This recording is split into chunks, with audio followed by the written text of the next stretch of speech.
तो हेलो बच्चों, कैसे हैं आप सभी। स्वागत है आप सभी का आपके अपने क्लास, आपके अपने परिवार द नेक्स्ट लेवल में। आज हम लोग 10th क्लास का एक फॉर्मूला है कनकेव मिरर का F=R/2।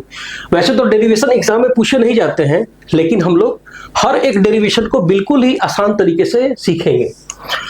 तो सबसे पहले हम लोग क्या देखेंगे कि हमको ये फॉर्मूला जो है F=R/2 ये हमको प्रूफ करना है।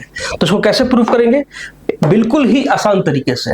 तो सबसे पहले हम क्या देख रहे हैं कि ये हमारा एक mm' क्या है, हमारा कनकेव मिरर है, जिसमें ये हमारा फोकल लेंथ है, जो हमारा यहाँ फोकल लेंथ है, और ये हमारा रेडियस ऑफ कर्वेचर है। तो बनाने का तरीका क्या होगा, हम लोग पहले लिखेंगे let mm' is a concave mirror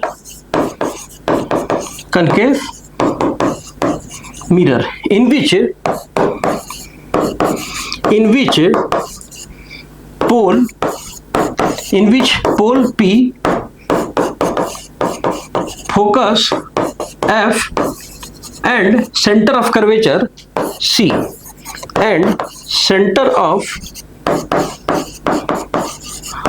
curvature C। अब हम लोग क्या देख रहे हैं प्यारे बच्चों कि ये जो लाइन है इसका नाम देते हैं A और इसका नाम देते हैं B। तो according to law of reflection, according to law of reflection, हमारा ये एंगल और ये एंगल क्या होगा, आपस में इक्वल होगा, क्योंकि ये हमारा इंसिडेंट रे है और ये हमारा रिफ्लेक्टेड रे है। तो यानी हम कह सकते हैं कि angle A B C equal to angle क्या, सी बी और F, equal to angle C B F. इसको हम मान लेते हैं इक्वेशन 1। उसी प्रकार अब हम लोग क्या देखेंगे कि हमारा एंगल ए बी और सी, ये एंगल इस एंगल के इक्वल है। तो इक्वल कैसे है सर, तो हम लोगों को पता है कि जब दो पैरेलल लाइन को कोई ट्रांसवर्सल लाइन इंटरसेक्ट करता है तो ये अल्टरनेट इंटीरियर एंगल हमारा क्या होता है, इक्वल होता है। तो यही फॉर्मूला सेम आपको यहाँ पे दिख रहा होगा। तो हम यहाँ लिख सकते हैं क्या,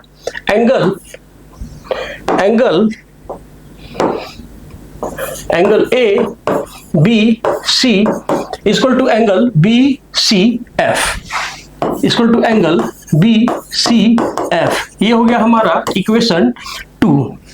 अब फ्रॉम इक्वेशन 1 एंड 2 से, फ्रॉम इक्वेशन 1 एंड 2 से ABC इसके इक्वल है, ABC इसके इक्वल है, यानी angle C B F equal to हो जाएगा एंगल बी सी एफ। अच्छा, यहां पे हम क्या देख रहे हैं कि ये एंगल हमारा, ये एंगल और ये एंगल आपस में इक्वल हो गया।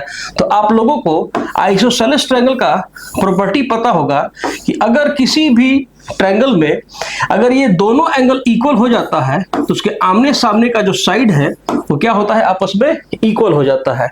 तो हम यहाँ क्या देख रहे हैं बच्चों कि ये जो हमारा ये एंगल और ये एंगल आपस में इक्वल हो गया, तो हम बोल सकते हैं कि एफ बी, ये F B equal to F C.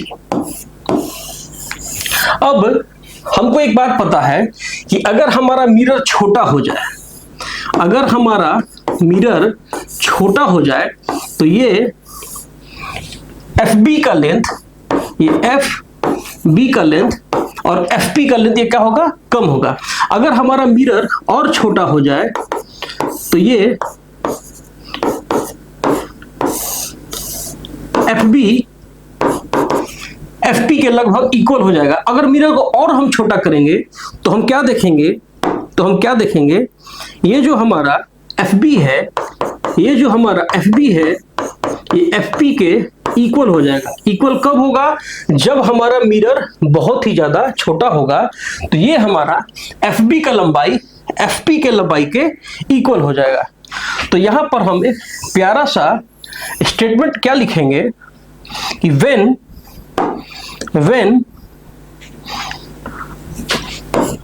when our mirror is much smaller than ये हमारा FB इक्वल टू क्या हो जाएगा FP। अब FP को हम FP ना लिख करके अगर हम इसको PF लिख दें तो क्या दिक्कत है? कोई दिक्कत नहीं है सर, इसको हम PF लिख देते हैं। ये हमारा इक्वेशन 3 था और ये हमारा इक्वेशन 4 था। तो फ्रॉम इक्वेशन 3 एंड 4 से, फ्रॉम इक्वेशन 3 एंड 4 से ये FB FC के इक्वल और ये FB PF के इक्वल, तो क्या हम बोल सकते हैं FC इक्वल टू PF। अब थोड़ा सा प्रश्न में हम आगे बढ़ते हैं तो क्या देखते हैं, अच्छा इसको यहीं पे हम बना देते हैं, ठीक है ना। अब हम क्या देखते हैं, ये जो PC है, ये PC का जो लेंथ है PF प्लस FC के इक्वल है। तो क्या इस PC को हम PF प्लस PF नहीं लिख सकते हैं? क्यों लिख सकते हैं? क्योंकि ये हमारा FC जो है ऑलरेडी PF के इक्वल है। तो ये हमारा PC इक्वल टू 2PF हो जाएगा और ये PC का जो वैल्यू है हम R लिखे हुए हैं और ये PF का वैल्यू स्मॉल f है। तो यानी F इक्वल टू R/2। तो आई थिंक आप सभी को ये डेरिवेशन जो है बहुत ही आसान तरीके से समझ में आया होगा। आप लोग इसका स्क्रीनशॉट ले लीजिए और नहीं समझ में अगर आता है तो आप फिर से वीडियो को दोबारा देखिए और बिल्कुल ही आसान तरीके से आपको समझ में आएगा। नहीं आने पर भी आप कमेंट सेक्शन में इसका जवाब जरूर देंगे, मैं इसको फिर से एक नए तरीके से बताने की कोशिश करूंगा। तब तक के लिए धन्यवाद।